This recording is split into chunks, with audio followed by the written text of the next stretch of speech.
반갑습니다. 지난 시간에 이어 일과 영성이라는 제목으로 하나님의 말씀 나눕니다. 하나님 우리에게 주시는 말씀은 창세기 1장 26절에서 28절 그리고 고린도전서 7장 17절 말씀입니다. 먼저 창세기 말씀 같이 보실게요. 하나님이 이르시되 우리의 형상을 따라 우리의 모양대로 우리가 사람을 만들고 그들로 바다의 물고기와 하늘의 새와 가축과 온 땅과 땅에 기는 모든 것을 다스리게 하자 하시고 하나님이 자기 형상 곧 하나님의 형상대로 사람을 창조하시되 남자와 여자를 창조하시고 하나님이 그들에게 복을 주시며 하나님이 그들에게 이르시되 생육하고 번성하여 땅에 충만하라 땅을 정복하라 바다의 물고기와 하늘의 새와 땅에 움직이는 모든 생물을 다스리라 하시니라. 아멘. 고린도전서 7장 17절 말씀입니다.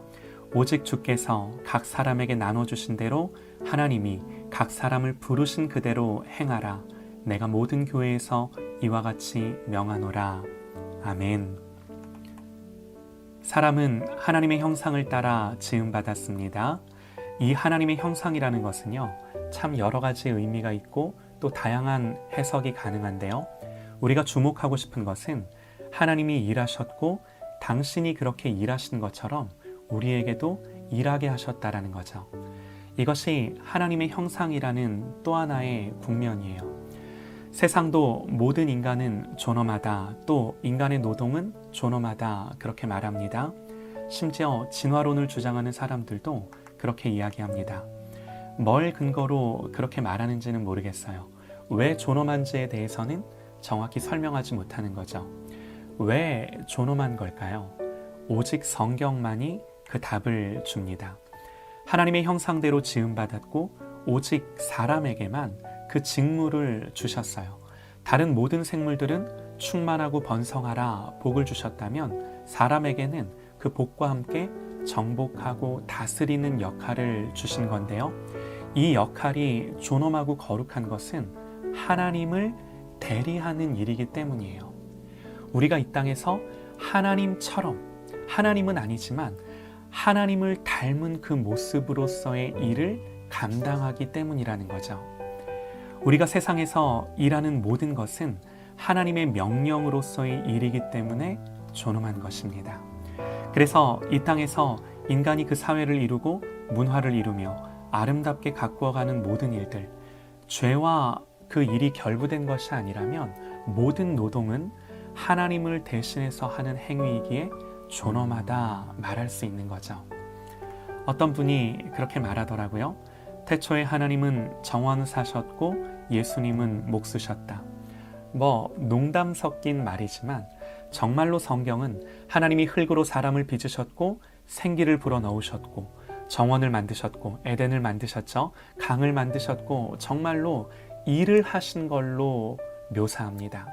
그리고 이제는 당신을 대리하여 우리가 당신의 형상대로 지음받은 사람들이 그 일을 하도록 모든 일에 존엄을 불어넣으신 거죠.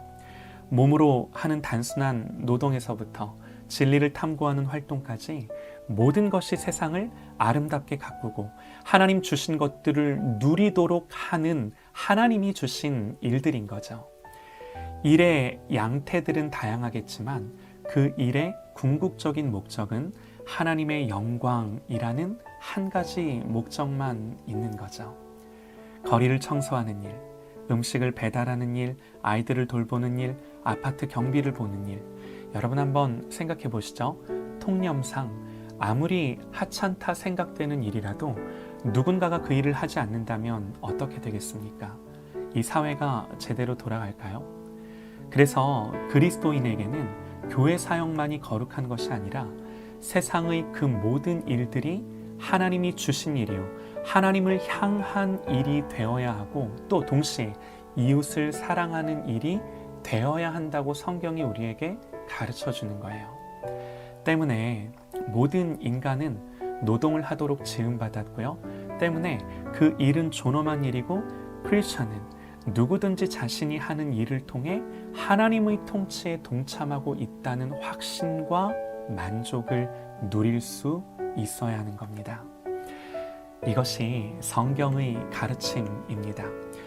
물론 오늘 우리가 경험하는 이 시대의 일은 하나님이 처음 만드신 원형 그대로의 형태는 아닙니다. 타락하여 왜곡되고 하나님이 만드신 처음 정하신 그 모든 원형 형태들을 잃어버렸습니다. 그러나 이런 창조의 섭리와 목적은 지금도 여전히 동일하고 하나님은 예수 그리스도를 통해 다시금 이 창조의 원형을 회복하고자 하시는 거죠. 조금만 더 깊이 생각해 보시죠. 하나님은 오늘 말씀처럼 생육하고 번성하고 충만하라 말씀하셨습니다. 그런데 이것은 다른 모든 생물들에게도 주신 복이에요. 특별히 사람에게 주신 생육과 번성에는 중요한 개념이 내포되어 있는데요. 정복과 다스림을 내포합니다. 정복하고 다스리면서 충만하라는 거예요. 그러므로 인간이 땅에 충만하게 되는 것은 단순히 동식물이 가득한 것과는 다릅니다. 단순한 출산이 아니라 문명을 개척하고 발전하는 것을 뜻하는 거죠. 그래서 우리는 이 명령을 문화명령이다 이렇게 이름하는 거예요. 그리고 여기서 중요한 것은 청지기로서 대리인으로서의 정체성을 가지고 나에게 그것을 명하신 하나님의 마음을 가지고 그 사명을 수행해야 한다는 거죠. 이것이 사명으로서 소명으로서 일하도록 지음받은 우리의 본분인 거죠. 여러분, 한 걸음만 더 나아가 생각해 보실게요. 하나님은 왜 우리를 이렇게 일하도록 만드셨는가? 종교개혁자 루터는 이런 예를 듭니다. 부모는 자녀의 소원을 들어주기 원하지만 한편으로는 부지런하고 성실하여 그들이 그들 스스로 책임질 줄 아는 인간으로 성장하길 기대한다. 그래서 자녀들이 잘 못해도 일을 시킨다.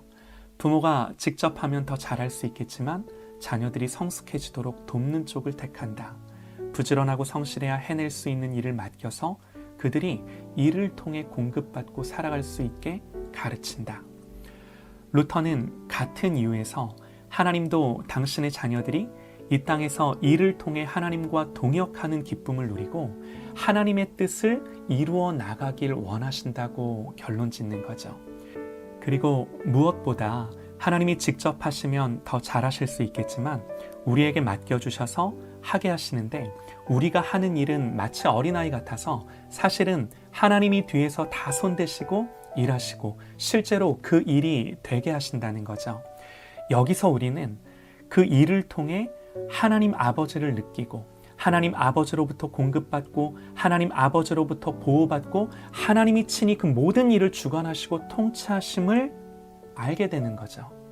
그래서 하나님은 일을 일로서 주신 것이 아니라 축복의 통로로서 우리에게 하나님을 누리게 하는 그 수단으로서 주신 것입니다.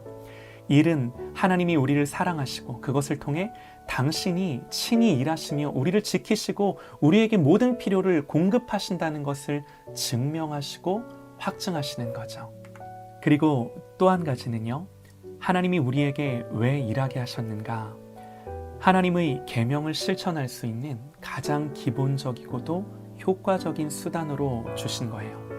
하나님의 가장 중요한 계명이 무엇입니까? 하나님 사랑, 이웃 사랑입니다. 우리가 일을 함으로 하나님을 섬긴다는 것은 지난 시간과 오늘 계속해서 말씀을 드렸습니다. 그러면 우리가 일을 통해 이웃을 사랑한다는 게 뭔가? 이런 거예요. 여러분, 지금 혹시 의자에 앉아 계신가요? 만약 의자에 앉아 계시다면 혼자 힘으로 지금 그 의자를 만드실 수 있을까요? 어떤 의자에 앉아 계신지는 모르지만 만약에 나무로 된 의자라면 어디서 목재를 구하시겠습니까? 산에 가서 나무를 해올 수도 없고 돈을 주고 목재를 사거나 해야 하는데 그렇게 목재를 구했다 하더라도 내가 직접 의자를 만들려면 필요한 연장들을 또 어디서 만들고 구해야 하며 그 연장들을 구했다 하더라도 사용할 줄 알아야 하고 그러니까 처음부터 끝까지 해야 할 일이 한두 가지가 아닌 거죠.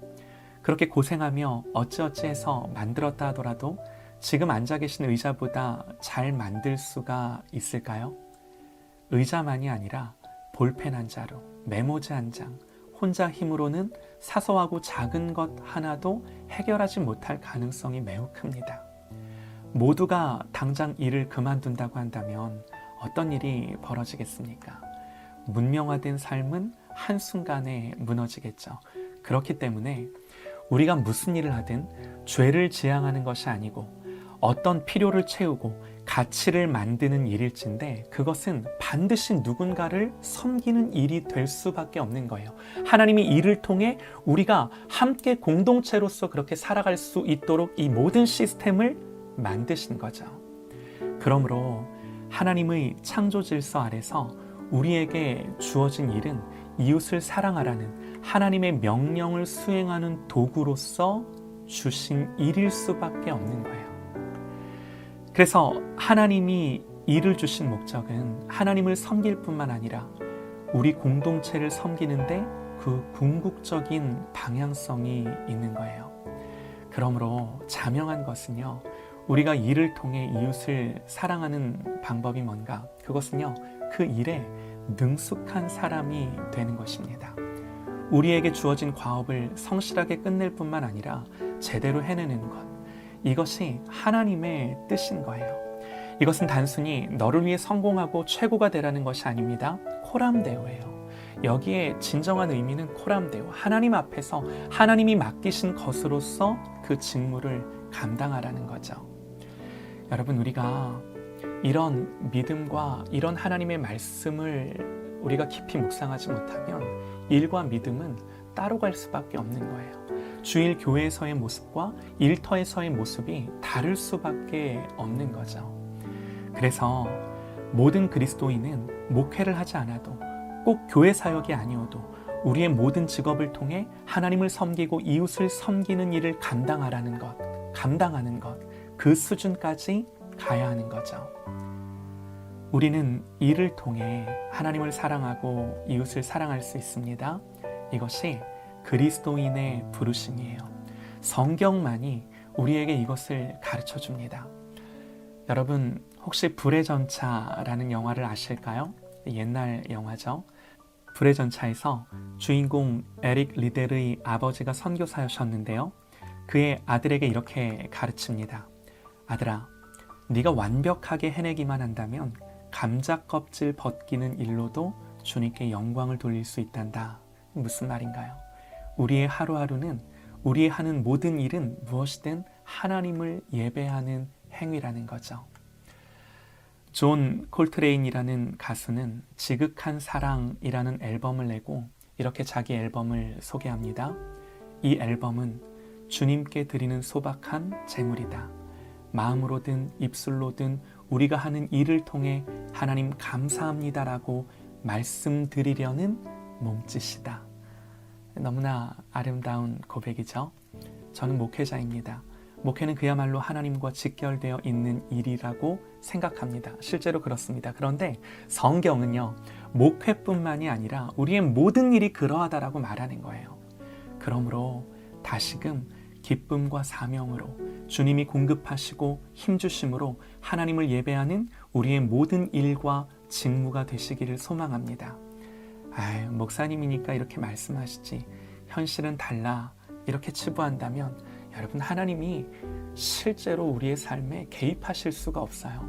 쉽지 않다는 거 너무나 잘 압니다. 그러나 하나님의 말씀입니다. 기도하고 고민해 보셔야 합니다. 몸부림도 필요하고 나 자신과 이 말씀을 부여잡고 싸움도 필요합니다. 이 말씀 앞에 엎드리고 고민하며 하나님 앞에 지금 내가 하고 있는 일을 사명으로, 소명으로 감당하는 저와 여러분 되시기를 간절히 소망합니다. 바울은 고린도전서에서 오직 주께서 각 사람에게 나눠주신 대로 하나님이 각 사람을 부르신 대로 행하라 그럽니다. 우리를 지어주심, 부르심에서 이탈하지 말고 그 불러주신 소명 그대로 그 자리를 지켜내라는 거죠. 여러분, 사랑하고 축복합니다. 우리의 모든 삶 속에서 그 부르심대로 살아가는 저와 여러분 되시기를 간절히 소망합니다.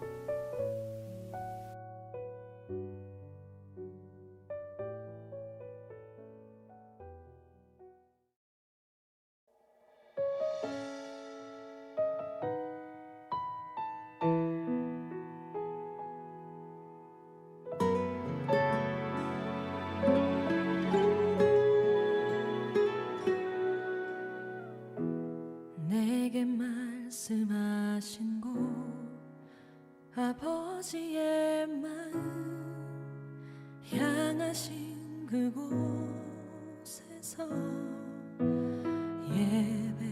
예배합니다. 찬양합니다. 그곳에서 그 땅을 만드신 분은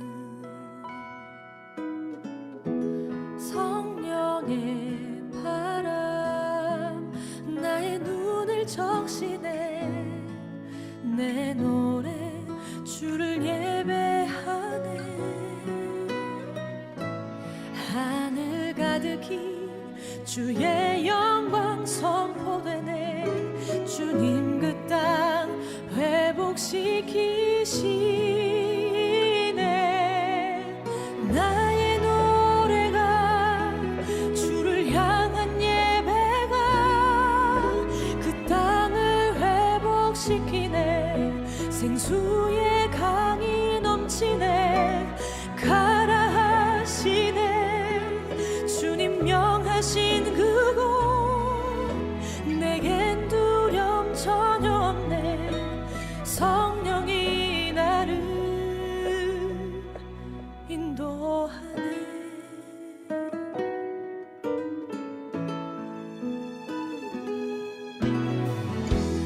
내게 말씀하신 곳 아버지의 마음 향하신 그곳에서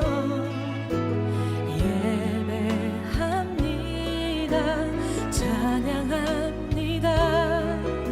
그곳에서 그 땅을 만드신